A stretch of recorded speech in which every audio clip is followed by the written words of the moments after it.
College Football Nerds here doing our weekly top 10. It's late for us, so we might later in the season get into a top 12 since so many teams are making the playoffs. But for this week, we're going to do a top 10. We're going to mix it up too, where we just give our top 10s and then get into talking ball. Josh flew in late, and so it is late for us. So we're going to try to do this one kind of quick, but still going to get y'all some good talking points. Please let us know in the comments where we are wrong and give us your top 10. It's a very hard exercise, especially at this point in the year where it's been Cupcake City to start the season. Josh is here getting nerdy with me. Josh, I'm going to let you go first. And then I'm going to go, and then we're going to talk some football. So without further ado, here's my top 10. Number 1, I have Georgia still. Number 2, Texas. Number 3, Ohio State. Number 4, Alabama. Number 5, Tennessee. Number 6, Ole Miss. Number 7, Miami. Number 8, Oregon. Number 9, USC. And number 10, Missouri. For me, I have Texas, Georgia. Number 3, Ohio State. Number 4, Alabama. Then Tennessee, Ole Miss, Miami at number 7, Oregon at number 8, Penn State at number 9, and USC at number 10. There are two big differences in ours. One is at the top, one is at the bottom. Let's start at the top. Josh, we saw in the AP poll, I can't remember in the coach poll or not, but Texas, I think, jumped Georgia in the AP poll and in my poll, which means the AP got it right. Give me your reasoning for why you kept Georgia where they're at, other than that you're a huge SEC homer. Texas isn't fully enmeshed with the SEC yet, and that's your line of thought. Other than that, let's get it. I'm pretty sure there's been somebody in the comment section. I'm nearly certain that has accused me of being an SEC homer because I ranked some like Georgia or somebody ahead of Texas. I'm fairly certain that's happened. I'll give you the simple reason, right? So we always talk about when we do this, we kind of look at how you did with your schedule and how good you are as a team as compared to how somebody else would have done with their schedule. And we always have a big kind of asterisk in the early weeks. I don't like to project out. When you say project out how you're going to do with your schedule, they usually mean wins and losses. But early on, you do kind of have to project out how good of a team you think they're going to be against whatever. Let's say you applied everyone to have the same hypothetical schedule of 3 top 10 teams and 6 average teams remaining, right? I kind of have to project out how I think each one's going to do against that schedule because some teams have played nobody and some teams have played hard games. And in that vein, I think people have forgotten something, which is that Georgia played Clemson in week 1 and destroyed them. Right.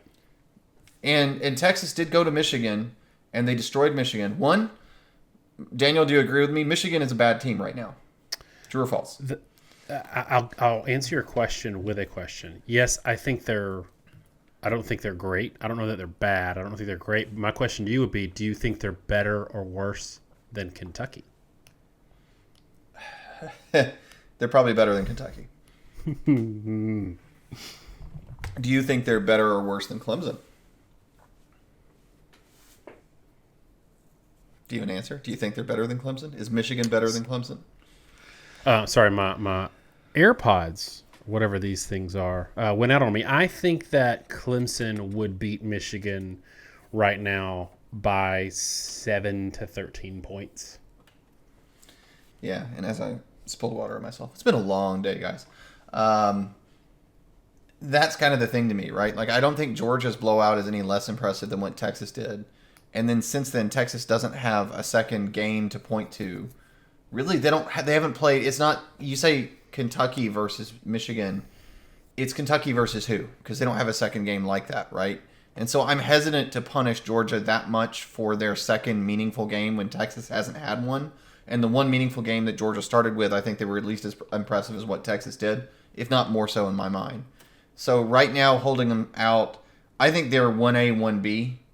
But I still kind of project Georgia better. I think they're defensively. I'm more confident, and this is the other side of it to me. I still think Texas's defense is pretty unproven because the big problem with Michigan is I think their defense is still pretty good, and which means Texas's offense is quite good. I don't know that Michigan's offense is functional, and which a lot of the problems for Texas last year were defensive problems, right? And they've lost a lot of those key run defenders. from a season ago. So I'm still not entirely sold that Texas has a great defense, frankly, due to competition level. Where I'm a little, you can make the same arguments with Georgia, but even in that Kentucky game, it's not like they were getting the doors blown off them by Kentucky's offense. I mean, Kentucky, well, Vandergriff, I'm not sure at this point if Vandergriff can complete a forward pass if he was playing air, but certainly against Georgia, he wasn't doing it with any consistency. So I don't know. It's 1A, 1B, but I think you can at least see the point. It's Georgia had an extra data point and struggled in that game, the same way they've struggled against Missouri a couple times like that, right? Like I feel like this is a Kirby Smart staple, be it South Carolina or Missouri. He's going to have one absolute hell of a clunker somewhere between weeks 3 and 5 in early former SEC East Division play.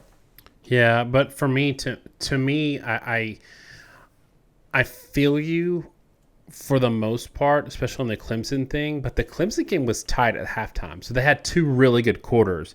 The Michigan game was on the road, and it was an annihilation. That game could have been 50-0 if Texas wanted it to be. And on the flip side, I agree with you. Texas doesn't have 2 data points of 2 Power 4 teams, but Georgia has 2 data points, and one of them was bad. Like that game against Kentucky, a week after Kentucky lost 31-6 to South Carolina, that is a tough thing for me to totally swallow when I'm looking at what Texas has done so far. And I agree with you. Outside of Michigan, they've not played anybody, and I do have a question mark about their defense. But I also have, honestly, a question mark about Georgia. And I know they had some guys hurt, they had some guys out, but Kentucky, severely limited in the pass game, was still able to run. To Georgia's credit, they didn't give up many points. Like if their offense was clicking, that game would have looked like a blowout because Kentucky couldn't score. And Kentucky dramatically shortened the game, and basically they were getting 3.3 yards of play to keep the chains moving, but that's not really a functional offense. All right, Josh, I'm going to skip to the end and talk about Missouri. I don't have them in my top 10. I want you to talk about where you have them and why the drop. Well, I mean, the reasons is simple. It's the same problem for both of us. Missouri, when we did an SEC tier video, and if people haven't seen it, we put it late last week. YouTube has the memory of exactly about 36 hours before our videos disappear into a black hole forever, which, by the way, is why you guys should like and subscribe if you haven't done so and you enjoy our content. It really, truly helps our channel, and it helps especially because it gets our content actually out there for people to see. And our coolest stuff really aren't these top 10 videos or even the game previews. It's some of the off stuff we do. And if we don't have subscribers that have it pop up in your notification and watch it, that content that's a little different, it doesn't actually get put forward. So a lot of that stuff no one actually puts eyes on. But Missouri, to us, right, was the maybe elite question mark. I mean, they played absolutely nobody the first 2 weeks of the season. One of the big points about them as a football team is that Missouri has a weak schedule over the course of the year. And there's a lot of questions about whether or not, Missouri may end up in the SEC Conference Championship discussion, despite, for example, like they could lose to Alabama in a blowout, and then conceivably Alabama loses 2 games and Missouri's in the SEC title, even though Alabama's clearly the better team. I'm not saying that I necessarily believe that. I think it's too early, but that's possible just because of schedules. My concern is they have their first real test of any note, which is they're playing Boston College. It's a 27-21 game, a very, very scary game they easily could have lost. And I don't know that I buy into Boston College. And we've talked about this on Twitter a little bit, and I'll say my piece, and then Daniel, I'll let you run with it. Their Boston College, in my view, having watched them now a few times, is the byproduct of us misranking Florida State. Florida State's number 10. Florida State is in week 1 playing Georgia Tech. I tweeted at the time about halfway through the game, these are bad teams, but one of them is going to be ranked if Georgia Tech is going to be ranked because they beat a ranked Florida State, and we can't admit that Florida State just shouldn't have been ranked in the first place. But, maybe we shouldn't have ranked them in the first place, and we can't reset our expectations. And we try here, I had Oregon way too high to start the year, and I had some explanation. I was wrong. I turn it around. I redo it from scratch. And that problem persisted because then they turn around and they lose, and then they turn around and they lose, right? And Boston College beats beats Florida State. Boston College plays in this ACC. They beat other teams that I also think are very good. And then we end up with a ranked Boston College, I think just because we're determined to rank somebody in the ACC from this round robin, rather than doing it from scratch. And at the same extension, I will say from Missouri's perspective, we wanted them high because we think they should be really good. They beat 2 teams that anyone would have blown out. They play 1 team in Boston College that isn't great.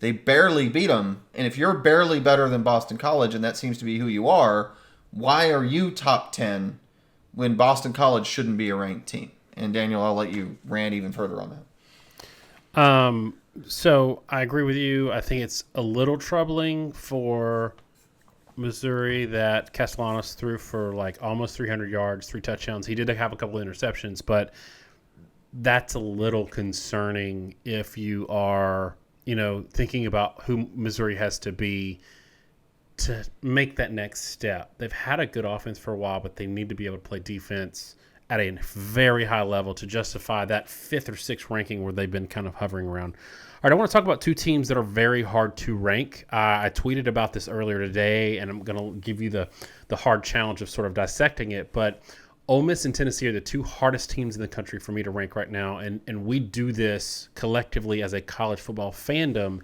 in that we say, okay, this team is just murdering people out the gate. We got to rank them high. And look, I think Tennessee and Ole Miss are very good teams. I don't know what to know about their defenses yet, but there is a case to be made that these 2 teams in Tennessee and Ole Miss have played the weakest schedule to date.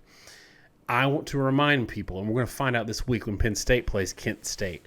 Kent State is worse than probably half of the FCS teams out there.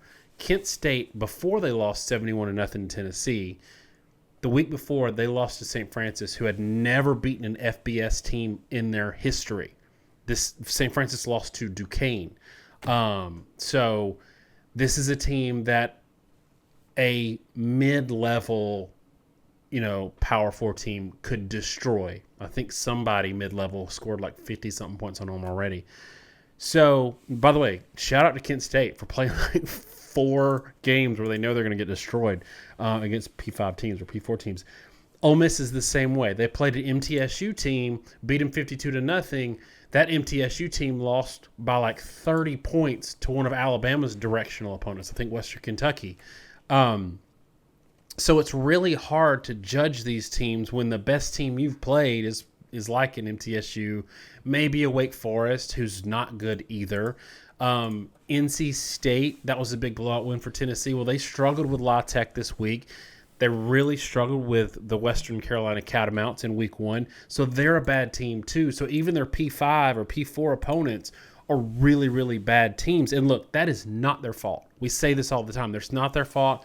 They've done good in that they've destroyed them. That's all you can do. But it also means we don't know what we don't know about either one of these teams. They could be just complete hell on wheels, or there could be a lot of concerns that are being hidden by bad competition. I think people always take this wrong too, right? To your point, this isn't about you're bad because you haven't played great teams. The point is that if you haven't played great teams, I can't say how good you are if you want to be ranked in the top 5, right? I mean, to be elite, to be on the level of, we're going to rank you ahead of Alabama, we're going to rank you ahead of Ohio State, we're going to rank you ahead of Texas or Georgia. Alabama, Texas, and Georgia have all played real opponents and won those games at this point. Real opponents being like a real functional football team in a major conference. Ohio State hasn't. I'll throw up one caveat. You say the weakest scheduled. Daniel, I think Ohio State may actually have that title. We had the whole conversation about Ohio State and Oregon for weeks. Ohio State's opponents last year, Western Michigan was 123rd in the country in FEI. Akron was 132nd. And it's easy to make fun of Oregon for nearly losing to Boise, but Boise in FEI I think was 29th at the time. Like, I don't think people understand how bad Ohio State's schedule is.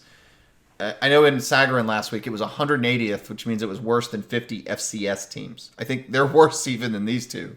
So I do want to push you on that one. And I do think, by the way, Ohio State's a great team. I think they're 100% a great team. That's why I have them in 3rd. But you could be a really great team because I think I know what you are, again, the projection, and still admit that they have played absolutely, truly nobody with a pulse whatsoever that can challenge them in any way. to your point, I think Tennessee got a lot of credit for the NC State game. That was a game that was mildly competitive for like a half, and then just completely came through one interception and just completely came unglued. NC State has not been good. This past week they play Louisiana Tech. They go 30-20 in that game. The opener, they play a terrible opponent. They narrowly win that game. I think NC State is just a bad team, and that is kind of a recalibration. And to your point with Ole Miss's schedule, it's a joke. And it's not that Ole Miss is a joke. They just haven't played anyone. It's an easy lead in. I personally, I'm just going to be honest, I have a problem with Heupel doing an onside kick in the second quarter. I have not heard a justifiable excuse for that. But it does speak to the fact, in my view, that I feel like I think Kiffin puts on points for fun, and I think Heupel kind of does too, and they both run their offenses. They're both up tempo, which when you're up tempo, you have more possessions, you score more, you get the ball, and if you're playing a really bad team, you get the ball back quickly, and if you're willing to throw, then you extend the game. Most teams in those games will just resort to mostly running the ball because you don't need to throw, but that keeps the clock moving, and Tennessee and Ole Miss don't do that, so they obliterate them. I don't know. I mean, right now they're a projection. I think Tennessee looks very good. In theory, I think they can compete with anyone. I think Ole Miss looks very good, though I feel like Tennessee's defense showed me a little something more against NC State. But all this is just pure conjecture. I can't talk stats. I can't even really talk measurables other than Dart has forever to throw and looks good. Nico, I'm way too tired to say that correctly, so I'm just going to say Nico before I get myself in trouble again. I think Nico is a phenomenal passer on those RPO plays and in that system. And he's just excellent. Reminds me a lot of Tua. But, they might as well be playing air, and I'm not really sure how that's going to translate to a team that takes away your first read, makes you readjust, makes you move your feet in the pocket, throw from different angles. And I don't know. I'm not sure what any of it means, Daniel. Yeah, and look, I can't stress it enough because I think Tennessee fans got a little mad at you last week. Like, we don't know yet about Nico. We don't know yet about Tennessee. We know they weren't very good last year. And then he came into the bowl game and they played really well.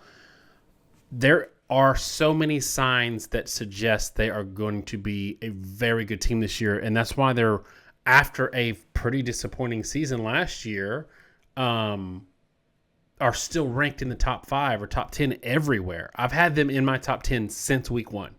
Even before the NC State game, I had them in my top 10. So we're not Tennessee haters. We're not Ole Miss haters. We just want to see them play somebody with a roster, somebody with a pulse. And that brings me to Alabama.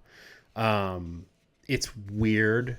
It is so weird because if you said Ohio State had Wisconsin in week 3, you didn't see the game, and you saw that they went into Camp Randall and won 42-10, you'd probably be thinking, yeah, maybe they need to be number 1. And I understand that sentiment, but Josh, that game was kind of weird. It is the most, I think, it's one of the more strange 42-10s I've ever seen. Van Dyke goes out on the first drive. They were moving the ball in their script. I don't think that was an offense that was going to score enough to keep up with Alabama, but I do think that if he stays in the game, it's not 42-10. Backup quarterback, by the way, didn't look incompetent, didn't look like the stage was too big for him. They ran the ball pretty well. But to me, looking at this game, the thing that I wanted to see if I was going to keep Alabama in that top 5 was the offensive line. And what I asked you last week was, if we see the offensive line perform, can USF be just kind of a throwaway game? USF, by the way, almost had 400 yards rushing in their game. Josh, the offensive line was there. Like, it was awesome to watch them just stone that Wisconsin defensive front. But yeah, it was a weird game. Offense still kind of clunky. Give me your thoughts on 42-10 and keeping Alabama at number 4. There's actually an interesting point here that Georgia fans, and shout out in the comments if you see somebody that's made this point yet and obviously didn't watch the rest of the video, feel free to comment on there, reply to them and let them know. Georgia had injuries in the offensive line. You lose an All-American guard, which is what happened to Alabama effectively because he slid out to tackle where he's not an All-American. And suddenly their offensive line looked terrible. It has an effect. may have affected Georgia last week against Kentucky. May have affected Alabama now, but Alabama clearly was a very temporary thing. We talk a lot about games like that. If you win them, especially, but even sometimes when you don't, when it's a very temporary, clearly injury-driven situation, you kind of have to put a little less weight on it. And we always put a big asterisk if you lose your quarterback. Both those things kind of happened at the same time here, right, Daniel? I mean, you have the situation with Alabama where the offensive line comes in and they look really good. I don't think they're probably fully healthy. They'll probably be a lot healthier in 2 weeks when they play Georgia. But, they look dominant. And with them in place, the offense was able to function. They are clunky. They are very boom or bust. I think a lot of it's how defenses play Alabama. They're being very aggressive because they haven't, handled blitz as well. And what that means is you either tend to stone the team, or if they get to the second level or they complete the pass, they're letting everybody, from like a receiver perspective, they're letting guys over the top on them a lot. You're playing single coverage. You're being aggressive with blitzes. And so it kind of becomes very boom or bust. But on Wisconsin's side, there was a lot of question marks about them going in. I predicted a blowout. Daniel, did I predict the exact score? I know it was close. I don't know. Can you look it up? You said 42-10. I've got it written right here. You predicted the exact score. There we go. One video of the week. So I'm 1-0 over the last week. We'll ignore every other preview I've done this year. The other ones didn't count, but that one I got the score exactly right. I don't know what Wisconsin is. I don't know what they are when they lose their starting quarterback. I thought they were completely discombobulated for about a quarter and a half. Then I thought frankly, I'm not sure that losing Van Dyke is going to be that long-term, that much of an impact. I don't think so. Because I didn't think... Yeah, it probably will feel that way if you're a Wisconsin fan and he's struggling, but I think enough of them... I think Wisconsin fans are kind of admitting at this point that Van Dyke just hadn't been very good. Just being blunt. So I don't know. Josh, I think it cost him, like you said, about a quarter and a half. I think it did cost him in that game. But by the end of that game and throughout the rest of the season, if Van Dyke's out for the year, I don't know that it's that big of a downgrade because he is quicker in the pocket and I think he's got a better intermediate game than Van Dyke. We'll see. But anyway, go ahead. Let me make a point and turn it to you, Daniel. I want to make the argument that the team we may be the most unfair to right now is actually Miami. Because for all these statements about strength of schedule and how you've looked, Miami played Florida week 1. We don't think Florida's very good. I think we both agree on that. Don't think Florida's very good. Texas A&M just thumped them. Then they played 2 kind of nobodies, but they handled their business and blew them out. How is that any different than what Tennessee's done? Why? And this is true in the AP poll and here. Other than pure expectation, maybe to some degree subjective analysis of looking at them and just saying, well, do you really think Nico is better than Cam Ward? I mean, is that maybe he's really good? Cam Ward's really good. What do we have to actually really justify what is almost a consensus, it seems like, in the polls that Miami should be behind Tennessee and Ole Miss? Because it seems like they got all the same things going for them Tennessee does, and I'm not sure Florida's not better than NC State right now. I think it's because, and I actually dropped Miami a little bit in mine, and that's a little bit kind of because what I think about roster and but what I think about what I saw with A&M in Florida, it brought that result into a little more context for me. And I had this stat ready. I didn't even know we were going to talk about Miami, but I had this stat ready. Cam Ward, an impressive 11 yards per attempt against Florida. Reed, the backup quarterback for A&M, who's doing the spot start, didn't know whether he was going to start or not, 10.5 yards per attempt, and ran it pretty well too. In a lot of ways, like that game was the score was a little closer, but that game was just as big of a blowout to me. I don't know. I don't know what to know about that score now or that first game because Florida is so bad, so impressively bad. And I'm okay with ranking Miami up higher, but then if Tennessee comes in and just waxes Oklahoma Saturday, then we got to shuffle them again. But I'm okay with either one. I think that your question leads into a little more consistent way of doing it. because you're really looking at results and not just rosters and preseason stuff. There's just something in my gut that thinks if Tennessee played Miami today, Tennessee would beat them. But I think it's a totally fair question. Yeah, I think you can say the same thing, and I'll keep it short there. Same sort of thing for USC. Both of us, I think, are kind of docking USC right now. And we said that there were a couple points I made earlier that not everybody wanted to buy, but I think have panned out. One, I did not buy that LSU was a great team. I didn't necessarily buy it in preseason. I didn't buy it when we were doing the early rankings. I think the last video I took some flack for saying that I wasn't. I just, again, why do you place a lot of value in the LSU win? It's because LSU is preseason 13. If you think that the preseason polls should be rethought every week, from what I've seen from LSU, I do not think they are the 13th best team in the country, or any part were they. I mean, their defense looked really bad in that Nichols game, and I immediately said, okay, that recalibrates how I think about USC's first game, where they were close to a team that I don't think is that great. I do not think LSU is that great. LSU should have lost to South Carolina. And if USC is the same as USC, and was this all a setup for that joke? I don't know. I'm not sure if USC is really a top 10 team. So that's one. And then beyond then, I'm sure, Daniel, you agree. Like, well, Oregon played poorly the first 2 weeks. Again, Boise is probably a really good team. They played badly, but probably a good team. They look great against Oregon State. I think they have been sleepwalking the first 2 weeks, and that's a total projection on my part. And look, you can buy it or not buy it. I get it. And then, Bowling Green's a terrible mark for Penn State, but once you get to that, Penn State and everybody else, the rest of the list around 9, 10, 11, 12, you can make a lot of arguments why any one of those teams shouldn't be top 10. and that's why we say do your own top 10, because I think it starts getting really, really murky again about 8, 9, 10, 11, 12, 13, 14. There are a lot of teams in that list that have a lot of flaws or warts, and I don't know that there's a whole lot of clear cases to be made on who needs to be top 10. Pitt beating West Virginia also takes a little bit of shine off the Penn State win. It wouldn't impact me too much, given I think that result was 34-12. But the fact that you've got that data point paired with the Bowling Green data point, it's a little concerning. But you're right. Like, if you don't put Penn State in your top 10, who are you putting there? The one complaint I have is the coaches poll has Utah several spots ahead of USC, and they have a common opponent. Utah had a 1-score lead going into the fourth quarter against Utah State.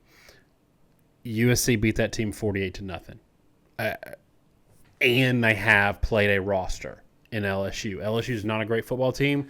They should have lost to South Carolina. By the way, they got tremendous help from the referees, and I'm not talking about the block on the quarterback on the interception return. I'm talking about everything that led up to that. And Sellers was out in the second half. Like, they're already limited at quarterback. So South Carolina, I think, would have won that game if they didn't have the quarterback injury. They would have won the game. I will say one piece on this, and guys, I'm really curious if you want to hear this type of content, because every time we do it, it doesn't get as much traction as we'd like. I think we are seeing a bit of a shift in college football right now, and I think we're attributing it to the wrong things. And that shift, in my opinion, I'm looking the stat up as I say this, and we're going to see if I'm right or wrong, but I'm this confident. I think defenses are catching up to offenses, and we always make the point, Daniel, that in low-scoring games, anything can happen. I think we want to attribute a lot of these variable results in these off games to NIL and transfer portal. The problem I have with that is Georgia struggling to beat a Kentucky team that got destroyed by South Carolina the week prior cannot be squared away with NIL and the transfer portal, right? That's volatility. Right. We know what Kentucky. We thought we knew what Kentucky was. We thought we knew what Georgia was. If you want to say that NIL made made Kentucky a better football team, then they should be a better football team all year. They shouldn't be getting blown up by South Carolina in the first place. This is about saying that the football team, they don't, that they're not playing on any sort of a consistent landmark. So I think defenses, because they've caught up, are making these games lower scoring. I also think the style of defense that we've talked about a couple times, and maybe we need to make a video on this if people will watch it, they're taking a lot of the concepts in the pros in terms of highly aggressive fronts, more zone coverage. It's about speeding up the quarterback's decision making, making him throw into confusing zone looks where you do split field, you do robbers, and the quarterback doesn't know what he's supposed to see, and he panics. I know that happened a couple times to Nussmeier and Vandegrift, both I saw this past week. And I think it's making offenses, partly when they face the wrong scheme, freak out and have bad games. And I think it's also just generally meaning if you have an off game or if you don't have good quarterback play, your offense can go in the tank. So I'm looking at conference games last year. The midway point, they average about the median score in conference play over the course of the year last year was 26 points a game. Currently in 20 right now, and to be clear, there's not as many. It's sitting about 24 points a game. I could look at total points scored. Unfortunately, we're too early because there's too many of these FCS blowout games.